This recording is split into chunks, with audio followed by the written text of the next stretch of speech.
given by not Pamela, but Arij, Mohamad, Radwan, Omar, Chabrawi. I'm pretty sure I pronounced it not correctly. Good enough. Good enough? Yeah. So please, the floor is yours. Like this? Is it on? Yeah, it is on. Okay. So good morning, everyone. As Professor Blankenbach just mentioned, my name is Arij Chabrawi, and we are moving now towards more the social part of digital twins, as I am psychologist and a postdoctoral researcher at RWTH Aachen. So to start with this presentation, why socio-political acceptance matters for digital twin implementation, you may ask.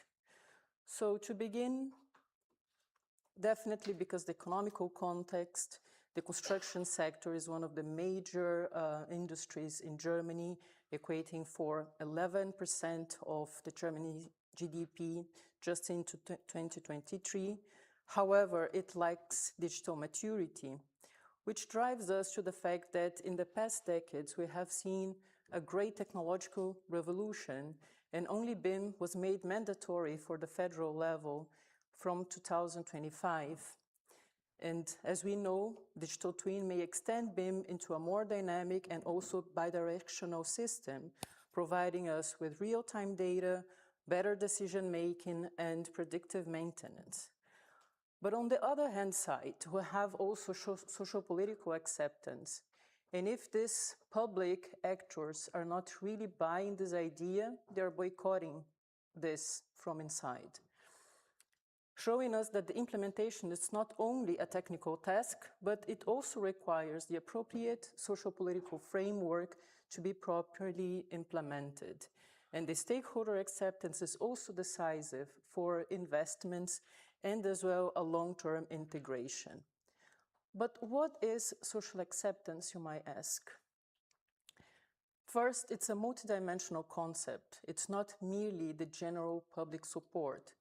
And it's multidimensional because it considers as well the approval and the support from different types of groups of people.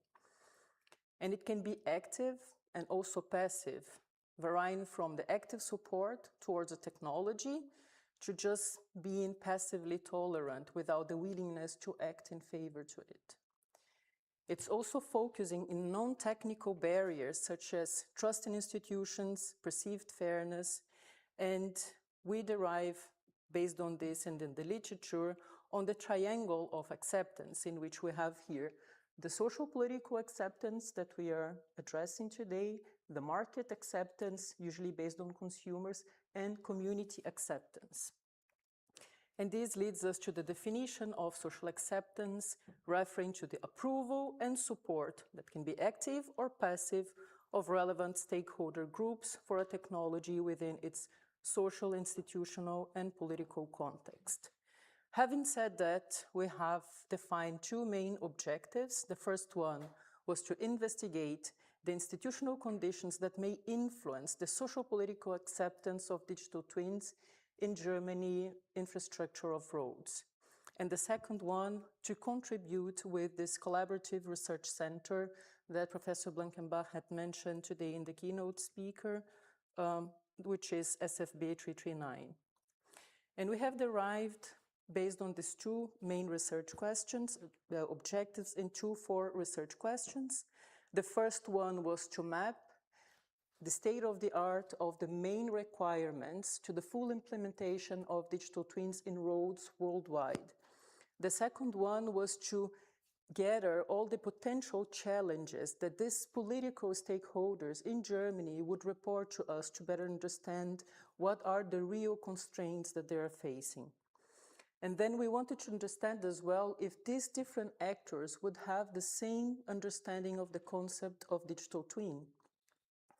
And finally, what possible strategies and recommendations we could derive to support them towards this full implementation direction. Then we have developed 2 approaches for this method.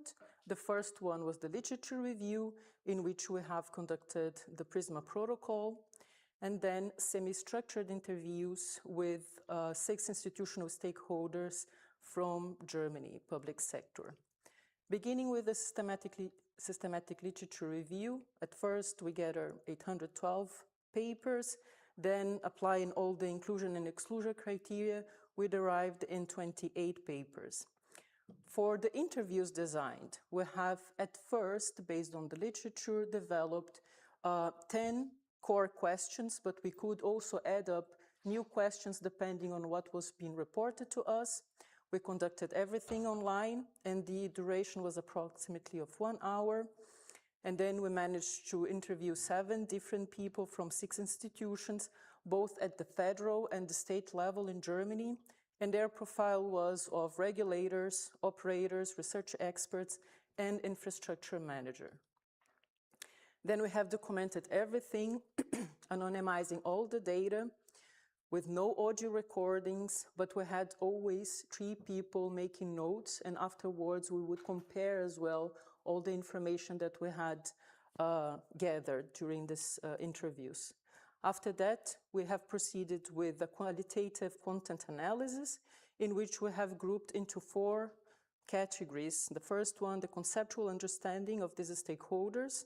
Second, the current practice in their institution, and then the challenges that they're facing and the opportunities that they may see. So the results from the systematic literature review, we can see that most of the publications came from Europe and Asia. And in 2024, we had a peak that's not also observed in 2025. And I will make a quick pause for water. I'm sorry, my throat, it's not so functional lately. So based on the systematic literature review, we have collected then these main requirements that I've mentioned before. And we have clustered them into 3 layers.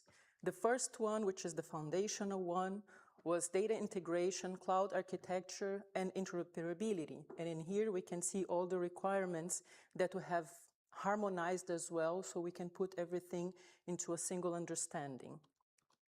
Then we go to lifecycle integration, simulation, and BIM integration. And finally, the decision support, sustainability, and policy development.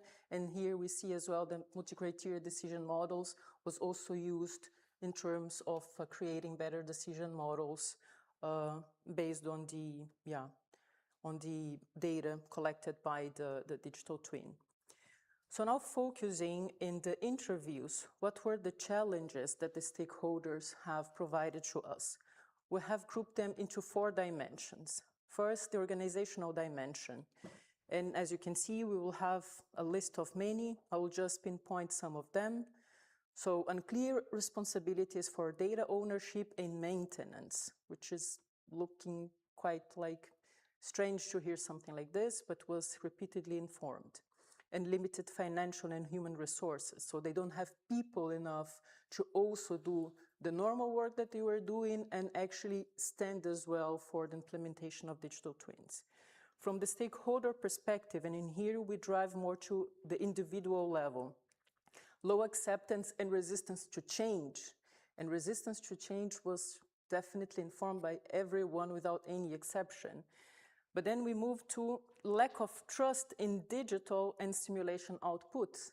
So what the predictive models were telling them was not being trusted. So they wouldn't rely on this information to then act upon it. And then from the institutional side, outdated and rigid regulatory frameworks, that's actually quite of a challenge in Germany in many different sectors, and fragmented responsibilities. And in here we're talking about the different institutions, not the actors inside the same institution. And finally, for the technology-related challenges, we may cite insufficient data quality and reliability, and then IT security and infrastructure limitations. But what are the, my gosh, I was drinking water, it took too much long. What are the benefits that they would see? So here I would go a little bit straightforward. Also in these 4 levels, they are mostly the same benefits that we already know about the implementation of digital twins. And the recommendations that we have derived based on the requirements that we have met in the systematic literature review, comparing mostly with the challenges that were reported. And we have grouped them into three main categories. So for the organizational readiness, we may mention the investment in targeted education and training. Most of the stakeholders said, we don't really know what we must do and what are the next steps for us to drive towards digital twins. To build a shared understanding of the digital twin road, now we have already, as a result of a working group, but still this is not, we have to bridge this information to those stakeholders because looks like they are not still aware. In the second group, operational implementation, we may cite to define a roadmap with manageable steps for day-to-day integration. So they really need a clear path on how to drive forward, and to establish indicators for monitoring and impact evaluation. Actually, they have been already collecting data from roads for a while, but now they have to collect different type of data, and they need to have this clarity about which are the indicators that at the end of the day they need to collect. And from the institutional foundation, development of scalable data governance structures, because this is still lacking, and clarity of responsibilities for the digital twin-based decision among different institutions from the governmental perspective. So driving now to discussions and conclusions, definitely we have on the one hand side a scientific ideal that we have already spoken about. However, the institutional practice tells us completely otherwise, showing us this great gap here that can be bridged by the core enablers, the recommendations that we have derived, also understanding that to promote or create social acceptance is not one-step approach, but a multi-diverse approaches to enhance trust, understanding, and reliability on these new technologies for a full implementation in the governmental sector. Thank you so much, and questions are welcome.